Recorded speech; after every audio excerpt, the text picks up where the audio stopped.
These coconut and cranberry dog treats are a go-to for me. This is a recipe that I like to add into my repertoire of dog treats very frequently. They are really beneficial for your pet nutritionally, and also my dogs love them. So that's a win-win for me.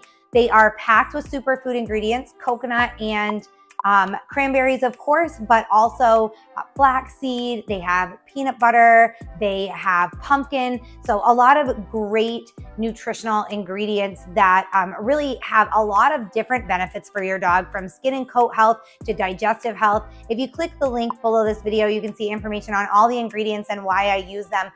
But this is a really great recipe for most dogs. Of course, if your dog has allergies or food sensitivities, you may want to discuss the recipe with your veterinarian or a canine nutritionist. They can help you make some recipe substitutions, some ingredient substitutions that will meet your dog's unique needs. The first thing you're going to want to do before you start your dough for these coconut and cranberry dog treats is to preheat your oven to 350 degrees Fahrenheit. Mine is already started. You may hear it beep here in just a second. And then what we're going to do is combine our ingredients in a large mixing bowl. So the first thing I am going to add here is 2 cups of coconut flour. Now, if your dog has allergies or food sensitivities and needs to use a certain type of flour, you can certainly do that. That's one of the best parts of making homemade dog treats, is that you can cater them to your dog's needs. So feel free to make a substitution if you need to do that. I'm also going to add half a cup of ground flaxseed, 1 teaspoon of cinnamon, half a cup of dried cranberries, and you want to make sure you get unsweetened cranberries, that your dog doesn't need the added sugar of the sweetened cranberries. And I also have 1/4 cup of shredded coconut. So we're going to put this all in our bowl, and we're just going to blend all of these dry ingredients together until they're pretty evenly mixed. Now I'm going to add some moist ingredients to the dry ingredients. First, I have 1 egg. I have a tablespoon of coconut oil that I've melted in the microwave. I have 1/4 cup of creamy peanut butter. And if you're familiar with news in the pet industry, you may have heard of peanut butter and the dangers to dogs if it's made with a sweetener called xylitol. So you want to make sure that you get a peanut butter that does not include xylitol. And you can click the link below the video for more information on xylitol, what it is, and why it's dangerous to dogs. We're also adding 1/4 cup of pureed pumpkin.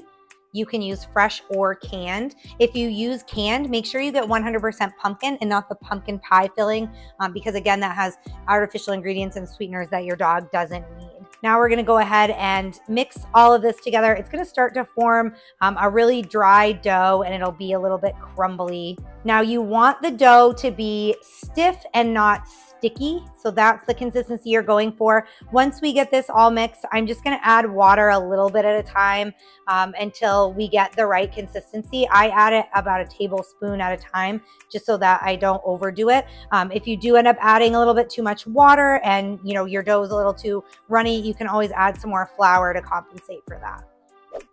So you have up on the rubber spatula, and I started just using my hands. I have half a cup of water here, and like I said, I'm just gonna add 1 tablespoon or so at a time, and then mix a little bit more. And I can see the dough already is starting to come together a lot nicer just by adding a little water. Go ahead and add another tablespoon. And we're just gonna keep doing this until, like I said, the dough is, it clumps together, it molds together really nicely, but it's not dry and crumbly like it is right now. And it's also not so sticky that it's like sticking to your fingers. So once you get that right consistency, you are all set. I'm gonna keep going here until I manage that. My dough is finished, and you're probably thinking, like, it looks a little bit crumbly. I thought you said it wasn't supposed to be dry.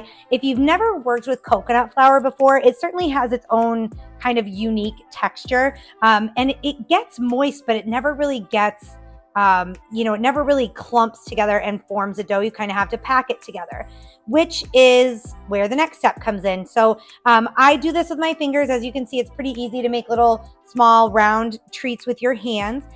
Certainly, if you wanted to, you could go ahead and roll this dough out and use cookie cutters to make treats.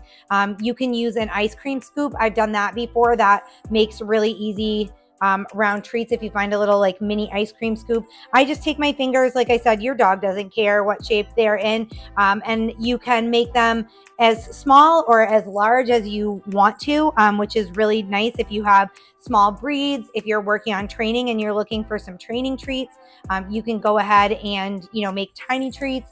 If you have a large dog like I do, I have a chocolate lab, so I'm making some treats that are bigger for her, making some treats that are smaller for my smaller dogs.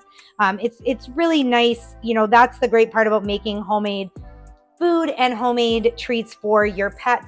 You can cater them to any needs that you want, whether it's size or ingredients, as I mentioned earlier.